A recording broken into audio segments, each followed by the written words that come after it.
Assalamualaikum warahmatullahi wabarakatuh. Kembali lagi di channel saya. Kali ini saya akan mengajak teman-teman untuk mengetahui tips-tips terhindar dari plagiat Turnitin. Nah, di sini ada beberapa tips yang akan saya sampaikan kepada teman-teman. Saya harap tips ini dapat membantu teman-teman yang sedang menyusun skripsi, artikel, atau karya ilmiah lainnya. Nah, kita mulai ya teman-teman. Yang pertama yaitu gunakan gaya bahasa sendiri. Nah, tips ini adalah tips yang sangat penting teman-teman gunakan. Di sini saya sudah menggunakan atau mengutip salah satu artikel dari jurnal Obsesi, yaitu langkah-langkah penerapan yang digunakan oleh guru dalam permainan bingo untuk meningkatkan kecerdasan logika matematika. Di sini ada 4 ya teman-teman. Nah, bisa teman-teman baca sendiri yang telah diterapkan oleh guru dengan langkah-langkah sebagai berikut. Yang pertama, perencanaan pembelajaran permainan bingo dan pengembangan tema atau subtema yang berbeda. Ini merupakan kutipan yang saya ambil langsung dari jurnal Obsesi. Nah, kemudian kita gunakan gaya bahasa sendiri untuk menyampaikan pada artikel atau karya ilmiah kita. Ini juga disebut dengan mengutip secara tidak langsung karena ada sedikit perubahan dalam bahasa, kemudian ada pengurangan dan juga ada penambahan kata. Nah, jadi seperti ini teman-teman, saya buatnya langkah yang dapat digunakan guru dalam meningkatkan kecerdasan logika matematika, yaitu pertama, perbedaan pada tema dan subtema di perencanaan pembelajaran. Nah, itu adalah salah satu tips yang bisa teman-teman gunakan dalam menghindari plagiat. Nah, yang kedua, parafrase. Parafrase ini hampir sama dengan penggunaan gaya bahasa sendiri, yaitu mencari persamaan, mengubah gaya bahasa, menggunakan majas dan kaidah-kaidah bahasa lainnya. Contoh, kata eksperimen, persamaannya percobaan.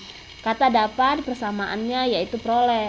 Nah, hal-hal seperti ini bisa teman-teman gunakan ya teman-teman, persamaan dari kata-kata misalnya seperti tadi eksperimen, di persamaannya percobaan. Kemudian menggunakan majas itu tidak masalah, yang penting teman-teman dari yang teman-teman kutip ada yang teman-teman ubah gaya bahasanya.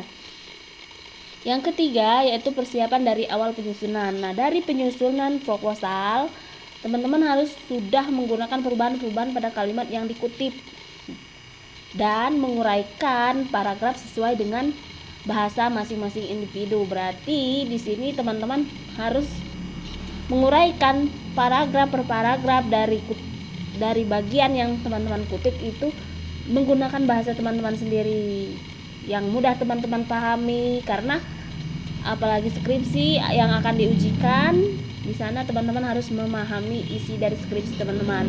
Jadi pilihlah bahasa teman-teman sendiri yang mudah teman-teman pahami. Ini adalah tips yang dapat membantu teman-teman untuk menghindari plagiat. Nah, persiapan dari awal ini dari pertama teman-teman akan nyusun proposal, itu teman-teman sudah harus mempersiapkan segalanya agar terhindar. Nah, keempat, gunakan aplikasi Mendeley atau Zotero. Nah, aplikasi Mendeley atau Zotero sendiri adalah aplikasi yang dapat teman-teman gunakan untuk membuat middle note atau footnote ya teman-teman. Nah, ini adalah salah satu contoh yang menggunakan middle note. Nah, yang menggunakan middle note dengan Mendeley. Paragraf ini bisa teman-teman lihat sendiri, banyak kutipan-kutipan yang dimasukkan, tetapi saat tes Turnitin paragraf ini tidak terdeteksi sebagai plagiat. Mengapa? Karena kita menggunakan aplikasi Mendeley. Jadi aplikasi Mendeley atau Zotero ini setidaknya sedikit mengurangi dari tingkat plagiat teman-teman semua. Nah, ini lebih efektif dibandingkan dengan menggunakan footnote yang ada di menu reference Word ya teman-teman, karena apabila footnote di menu reference word itu biasanya masih terdeteksi plagiat, tapi kalau untuk Mendeley ini atau Zotero ini dia sedikit banyak sudah berkurang untuk tingkat plagiasinya. Oke, yang kelima, mengubah exclude match. Mengubah exclude match ini sebenarnya adalah cara curang ya teman-teman. Tapi apabila teman-teman sudah mendesak, ini bisa teman-teman gunakan. Exclude match di sini yaitu misalnya di bawah 1%. Nah, ini tergantung dari ketentuan jurusan, fakultas ataupun kampus teman-teman semua ya. Untuk exclude match di sini minimal 1%, artinya di bawah 1% yang kita kutip itu tidak dihitung oleh Turnitin ya, atau diabaikan. Nah, jika exclude match off, maka sekecil apapun teman-teman mengutip plagiat dari artikel seseorang itu akan terhitung sebagai plagiat di Turnitin. Exclude quotes ini kata-kata umum itu diabaikan. Exclude bibliografi atau seperti tadi footnote, middle note, daftar pustaka itu diabaikan ya. Jadi on pengabaiannya. Nah, itu ya teman-teman. Jadi ini bisa teman-teman gunakan mengubah exclude match. Namun ya hal ini bisa saja diketahui oleh pemeriksa ya teman-teman. Yang keenam, menambah tanda kutip. Nah, hal ini biasanya sering terjadi di kutipan langsung. Nah, kenapa banyak kutipan langsung yang menggunakan tanda kutip? Karena kita tidak merubah kata-kata satupun. Misalnya seperti undang-undang, Permendiknas, Permendikbud, ini perlu kita tambahkan tanda kutip agar tidak terdeteksi sebagai plagiat ya teman-teman, karena tidak mungkin kita mengubah dari undang-undang. Nah, untuk tanda kutip ini bisa teman-teman gunakan pada paragraf-paragraf lainnya, kutipan-kutipan lainnya yang sekiranya teman-teman perlukan.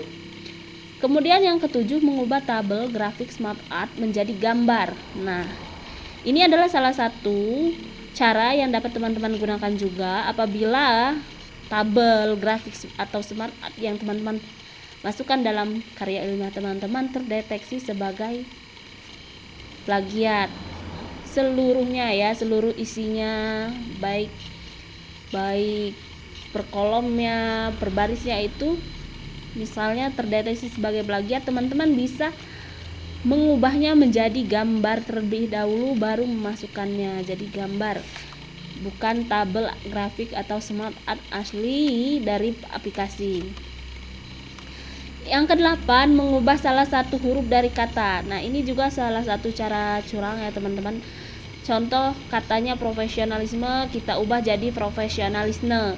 Jadi kesalahan dalam penulisan kata, pengejaan kata itu dapat mengurangi tingkat plagiat teman-teman. Namun hal ini hanya bisa dilakukan satu paragraf, satu kesalahan pengetikan ya. Tidak mungkin teman-teman dalam satu paragraf ada 5 sampai 7 kesalahan, itu tidak mungkin teman-teman lakukan, apalagi paragrafnya singkat ya. Yang ke-9, mengubah bahasa atau translating ya teman-teman. Nah, biasanya kita mengutip dari berbagai bahasa, baik bahasa Inggris, bahasa Jerman, misalnya bahasa Rusia dan sebagainya. Nah, ini bisa teman-teman translate, ubah bahasanya. Nah, apabila bahasa asli dari artikelnya bahasa Inggris, teman-teman masukkan ke skripsi teman-teman, kutip ke skripsi teman-teman menggunakan bahasa Indonesia, itu tidak akan terdeteksi sebagai plagiat.